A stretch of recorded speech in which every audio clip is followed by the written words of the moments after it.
爱生活，关注养生。大家好，我是小青。今天我们给肺热咳嗽痰发黄稠的朋友呢带来一款茶饮，那就是瓜蒌子甘草茶。瓜蒌子含有不饱和脂肪酸以及氨基酸成分，在人体使用之后呢，它可以清热化痰、利尿通便的作用。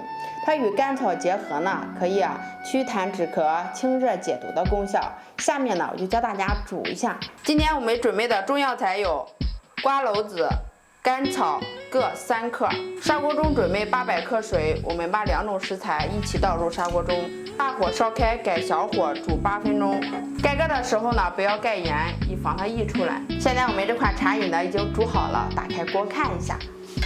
大家看一下，我们这款茶饮的颜色已经煮出来了，浅黄色的，有一股淡淡的甘草香，特别的好闻。我们现在给它盛出来。现在我们这款茶饮呢就可以喝了，它的味道甜甜的，特别的好喝。如果有脾胃虚寒、孕妇以及血糖高的朋友呢，就不建议饮用这款茶。今天我们这期视频呢就到这儿了，想了解更多健康知识，点击关注，谢谢大家，我们下期再见。